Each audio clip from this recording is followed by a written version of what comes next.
నువ్వు నా దగ్గర నుంచి కొట్టేసిన 50 లక్షల్ని నీ దగ్గర నుంచి నేను కొట్టేశాను. మీరు చేసిన పనికి ఇక్కడికిక్కడే మీ ఇద్దరి గొంతు పిసికి చంపేయాలన్నది. పెళ్లి కాకుండానే ఎలా వెళ్తారు అని. వాళ్ళిద్దరి మీద మీకు నమ్మకం లేదా అక్క? నువ్వు నోర్మయ్.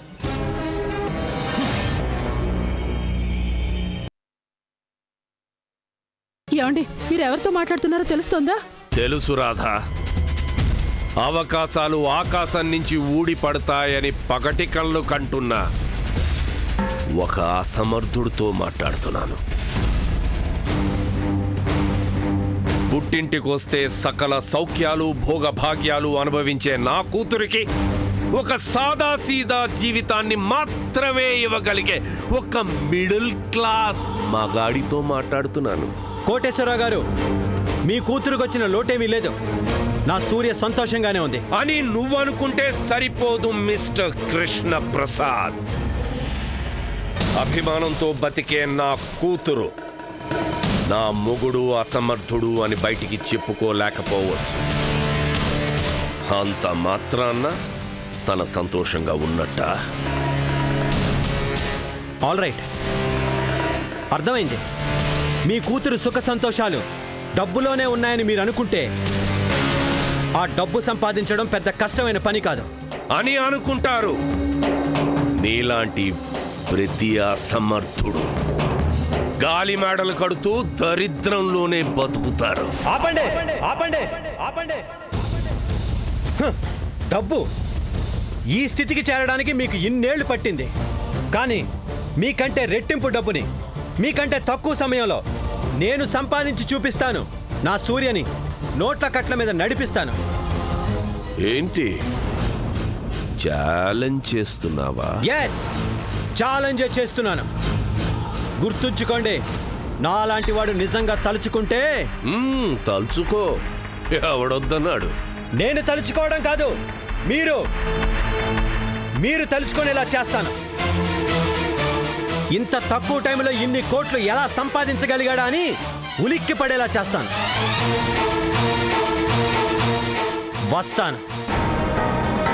ఒక్క మాట, ఎంతైనా అల్లుడివి కదా. ఈ సూట్ కేసుని ఇలాగే ఉంచుతాను. ఓడిపోతాను అని భయం వేసినప్పుడు ఒక్క ఫోన్ కొట్టు, సూట్ కేసుని పంపిస్తాను. అవసరం లేదు. డబ్బే ఆశయంగా, డబ్బే లక్ష్యంగా, డబ్బే గమ్యంగా ప్రతి క్షణం నేను శ్రమిస్తాను. నీతి నిజాయితీగానే సంపాదిస్తాను. ఈ కృష్ణప్రసాద్ అంటే ఏంటో నిరూపిస్తాను. It's my challenge. All the best.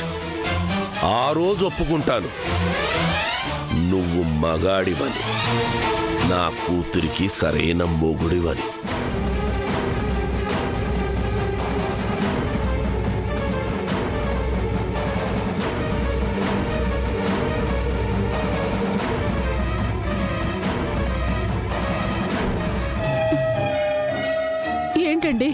ఏంటండి మీరు చేసింది? మీకేమైనా పిచ్చి పట్టిందా? పిచ్చి కాదు రాధ, అభిమానం పుట్టింది, గౌరవం పుట్టింది. పోగొట్టుకున్న డబ్బుని తెలివిగా తిరిగి సంపాదించిన నా అల్లుడి మీద నమ్మకం పుట్టింది. ఏమండి,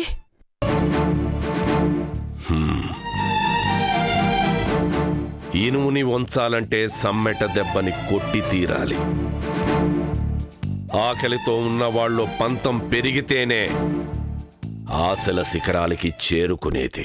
అంటే ఇదంతా మీరు కావాలనే చేశాను. నా అల్లుణ్ణి కావాలనే రెచ్చగొట్టాను. అతనిలో ఉన్న పౌరుషాన్ని రగిలించాను, పంతాన్ని జ్వలింపచేశాను. అతనిలో అణువణువున ఆవేశం ఉప్పొంగి నాతో ఛాలెంజ్ చేసే స్థితికి తీసుకొచ్చాను. నాకు తెలుసు రాధా, నా అల్లుడు గెలుస్తాడు, తప్పకుండా గెలుస్తాడు. నన్ను మించిన వాడవుతాడు, శిఖరాగ్ర స్థాయికి చేరుకుంటాడు. చూస్తూ ఉండు, తప్పకుండా చేరుతాడు. చూస్తూ ఉండు.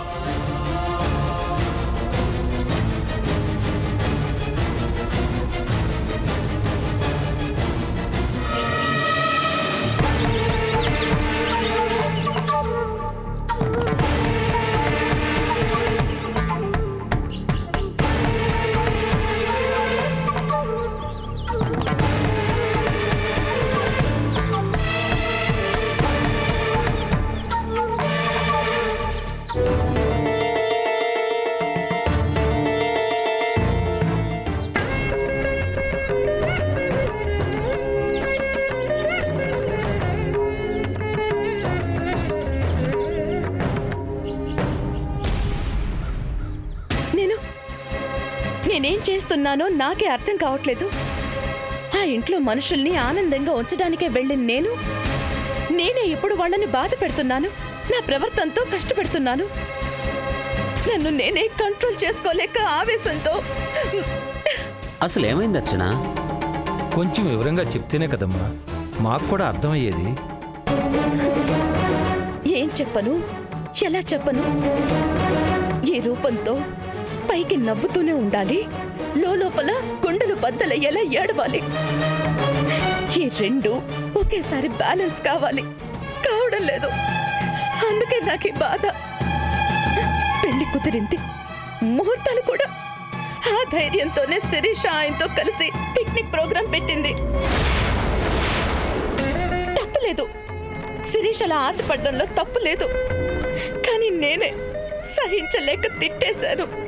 నా కోపాన్ని, ఉక్రోషాన్ని కవర్ చేసుకోవటానికి సాంప్రదాయం, పద్ధతులు అంటూ తలుచుకుంటే నా మీద నాకే అసహ్యం పుడుతోంది. కానీ ఏం చేయను? మనసు వద్దంటున్నా కోపం కట్టలు తెంచుకుంటోంది. ఒక పక్క ఆవేశం, మరో పక్క ఆవేదన. నిగ్రహించుకోలేక నలిగిపోతున్నాను. అర్థమైంది. కొవ్వొత్తి తాను కరిగిపోతూ కూడా వెలుగునే ఇవ్వాలనుకుంటుంది. నువ్వు కూడా అలాంటి దానివే. ఇంత మంచి మనసున్న నిన్ను ఈ నాటకం ఆడమని చెప్పటం నిజంగా మాదే తప్పమ్మా. నువ్వు గాయత్రివి కాదు, అర్చనవే అనే నిజాన్ని మా నోటితో మేము చెప్పలేక నిన్నే చెప్పమన్నాం. ఖచ్చితంగా అది మా తప్పే. కాదు, ఎవరిదే కాదు. ఈ తప్పు నాదే, ముమ్మాటికి ఈ తప్పు నాదే. తిరిగి దాన్ని ధైర్యవంతురాలిగా నటించాలనుకోవటం నా తప్పే. గుండె నిబ్బరం లేని దాన్ని, నిప్పులాంటి ఈ నిజాన్ని నా గుండెల్లోనే దాచుకోగలను అనుకోవటం నా తప్పే.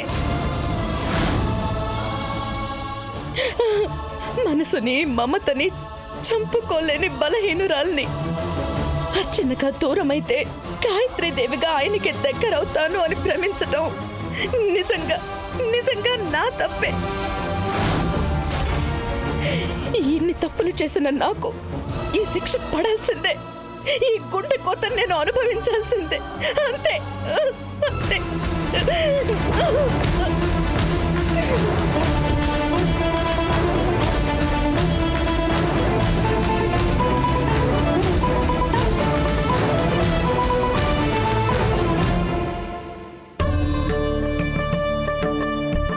వీల్లేదు మేనేజర్ గారు. అర్చన లాంటి మంచి మనసున్న ఆడదానికి అన్యాయం జరగడానికి వీల్లేదు. నిజమే డాక్టర్ కళ్యాణ్. కానీ ఇంత దాకా వచ్చాక ఇప్పుడు మనం మాత్రం ఏం చేయగలం? చెయ్యాలి, మనమే చెయ్యాలి. ఆ పెళ్లిని జరగకుండా ఆపాలి. గాయత్రిగా అర్చన కళ్ళల్లో ఆనందం చూడాలి. నిజంగానా? అవునమ్మా, అల్లుడు ఆయనతో ఛాలెంజ్ చేశాడు. మీ నాన్నగారేమో కావాలని అల్లుడిలో ఆవేశాన్ని, పౌరుషాన్ని రెచ్చగొట్టాను అంటారు.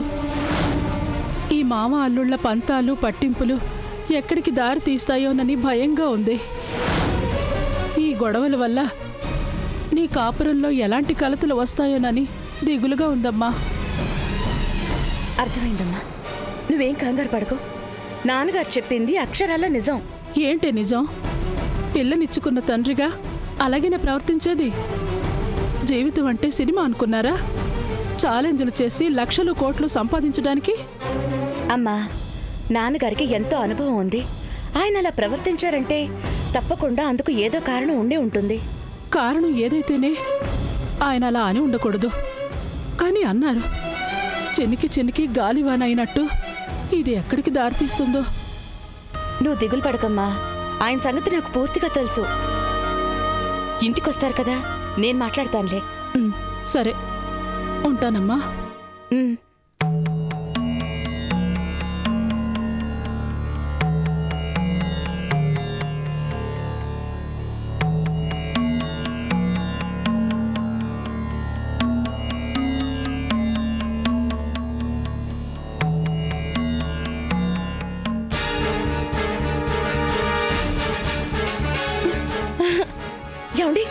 పోయిన డబ్బు దొరికిందా? దొరికింది. మరి చెప్పలేదే? అదో గొప్ప విషయం చెప్పడానికి కాదా? కాదు. పోయింది దొరికింది మన డబ్బు కాదు. అందుకే తీసుకెళ్ళి విసిరి కొట్టాను. ఏం మాట్లాడుతున్నారు? మన డబ్బు కాదా అంటే మనము వాళ్ళు వేరువేరా? అవును, వేరే. ఈ ప్రపంచంలో డబ్బు దగ్గరికి వచ్చేసరికి ఎవరికి వారే యమునా తీరే కోట్లున్నాయని మీ అయ్య కోటేశ్వరరావుకి బలుపు. యాండి ఏ మీ నాన్ననంటే నీ కోపం వచ్చిందా? మరి ఆయన గారు అన్న మాటలకి నాకెంత కోపం వచ్చి ఉండాలి? అంత కాని మాట ఏమన్నారు? ఏమన్నారా? ఆయన గారి డబ్బొద్దని నేను తప్పు చేశానంట. నెల జీతగాడిగానే ఉండాలని ఇన్నాళ్ళు నా జీవితాన్నే వేస్ట్ చేశానంట. నన్ను కొట్టుకున్న పాపానికి ఆయన గారి కూతురైన నీకు పచ్చడి మెతుకులు మాత్రమే పెట్టగలనంట. విమానాల్లో తిప్పలేనంట, సుఖాల్లో ముంచెత్తలేనంట, దేశ విదేశాల్ని చూపించలేనంట, నోట్ల కట్ల మీద నడిపించలేనంట. డబ్బుంటేనే గొప్పంట. అందుకనే ఛాలెంజ్ చేశాను.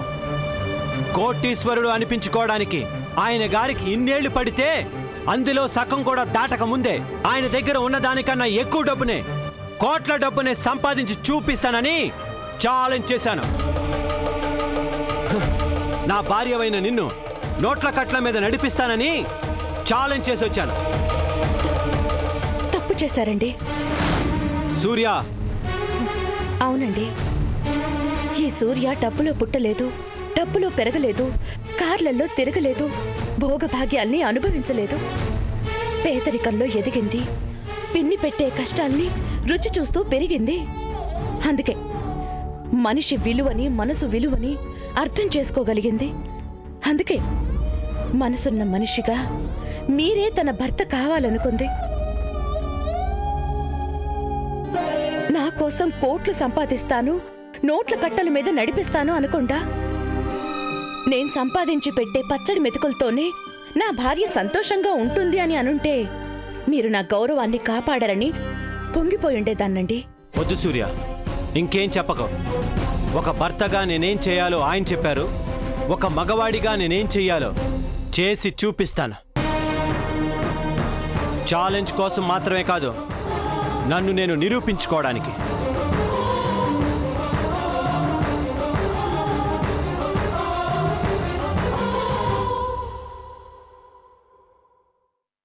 అసంభవం. త్రిశంకు స్వర్గం అంటారే, అలా ఉంది ఇప్పుడు ఆ అర్చన పరిస్థితి. నిజాన్ని చెప్పలేదు, గుండెల్లో దాచుకోనూ లేదు. నరకం. ఆ నరకాన్ని మించిన చిత్రవధనే అనుభవిస్తోంది. శాండీ, అది నరకాన్ని అనుభవిస్తే నాకేంటి? మనం స్వర్గాన్ని అనుభవించేది ఎప్పుడో చెప్పు. శేషాంక్, ఆ టాపిక్ మాట్లాడేందుకు ఇదా టైము? ఆ టైం గడిచిపోయి రోజులు, వారాలు, నెలలు కూడా దొర్లిపోతున్నాయి. మనం పెళ్లి చేసుకునేది ఎప్పుడు, హనీమూన్కి వెళ్ళేది ఎప్పుడు, పిల్లల్ని కనేది ఎప్పుడు? ఆ పిల్లలు ముద్దు ముద్దుగా నిన్ను మమ్మీ అని, నన్ను డాడీ అని ప్రేమగా పిలిచేది ఎప్పుడు? చెప్పు శాండీ.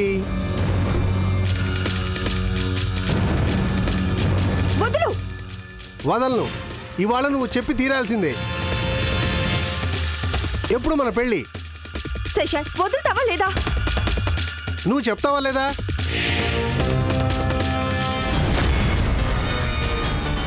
ఏంటి చెప్పేది? వదులు. డేంజర్. వెళ్ళిపో. శాండీ, డేంజర్ ఎదురైనా సరే, ఆ యముడు దిగొచ్చినా సరే, ఇవాళ నువ్వు చెప్పాల్సిందే, నేను వినాల్సిందే.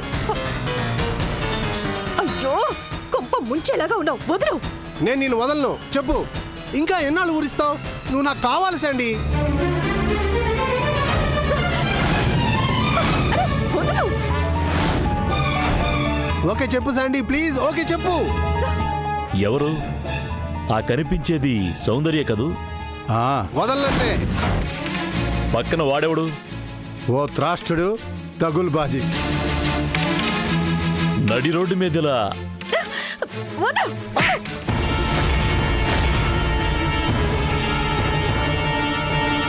Sandy, shut up.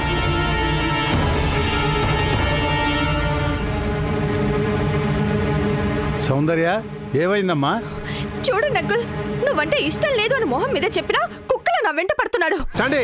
నోరు మీరా. శాండీ అట శాండీ. మగ పొడక పుట్టావు, సిగ్గులేదు? పెదనాన్న. ఆపో. నోరు మూసుకొని మర్యాదగా ఇక్కడి నుంచి వెళ్ళకపోతే నడి రోడ్డు మీద నరుగుతా.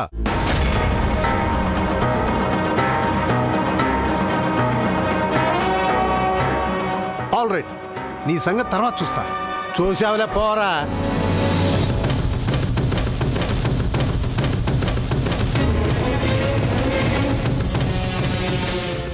చీచి, ఇవాళ రేపు ఆడవాళ్ళకి భద్రత లేకుండా పోయింది. అమ్మా సౌందర్య, ఎక్కడి నుంచి వస్తున్నావు నువ్వు? అదే వాకింగ్ చేస్తుంటే తను. వాడి బొంద, వాడేం చేస్తాడమ్మా? చంప చెళ్ళు మనిపించావుగా. నిజంగా సిగ్గున్నవాడైతే మళ్ళీ నీ జోలికి రాడు. వెధవ మూడంతా పాడు చేశాడు. పదమ్మా, మేము వాకింగ్కే బయలుదేరాం. అంటే నా వాకింగ్ అయిపోయింది అంకుల్, మీరు వెళ్ళండి. సరేనమ్మా, జాగ్రత్త. పదవయ్యా శేఖరు. అన్నయ్య గారు, ఇదే సంఘటన అమెరికాలో జరిగితే ఆ రాస్కెల్ అరగంటలో లాకప్లో ఆ ఉండేవాడు. సన్మానం చేయించలేక కాదయ్యా, ఏదో తమ్ముడు కొడుకు కదా అని జాలి పడుతుంటే ఆ యధ ఇలా ప్రవర్తిస్తున్నాడు.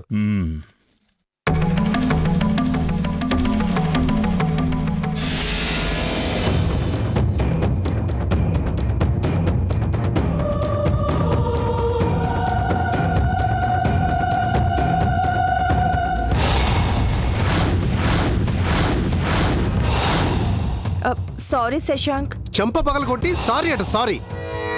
ఇంకేం చేయను, నీ గొడవ నీదే కానీ చుట్టుపక్కల గమనించి అలవాట్లేదు నీకు. అందుకని సారీ చెప్పానుగా. ఒక్కసారి ఆలోచించు, ఆ స్థితిలో నిన్ను నన్ను చూసి అంకుల్ అనుమానించుంటే ఏం జరుగుండేది? అంటే అది అదే పెళ్లి మీదున్న యావా మనం చేయాల్సిన పని మీద కూడా ఉంటే బాగుంటుంది, నీకు నాకు మన ఫ్యూచర్కి.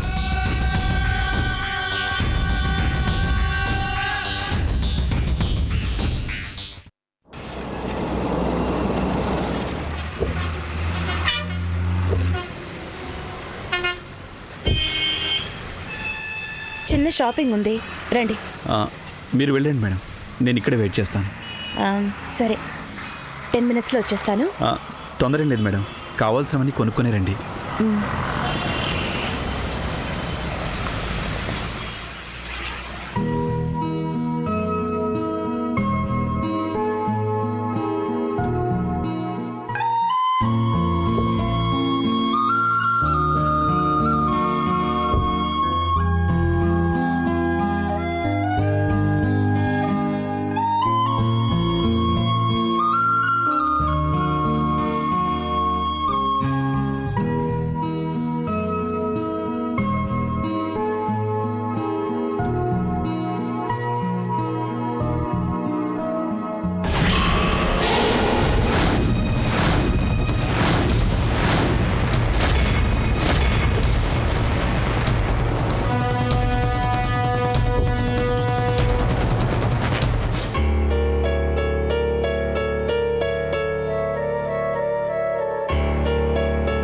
హలో కొత్త పెళ్లి కొడుకు గారు, మళ్ళీ పెళ్ళట?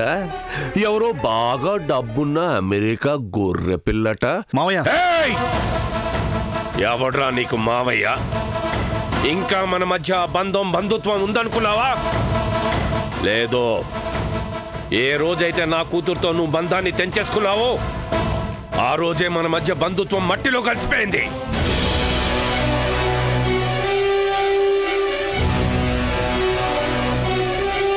ఇప్పుడు నీకింకో కొత్త పెళ్ళాం, ఇంకో కొత్త మామయ్య. ఎవడా ఫూల్? ఒక్కసారి నా ముందుకు రమ్మను. మావయ్య please don't repeat that word I say.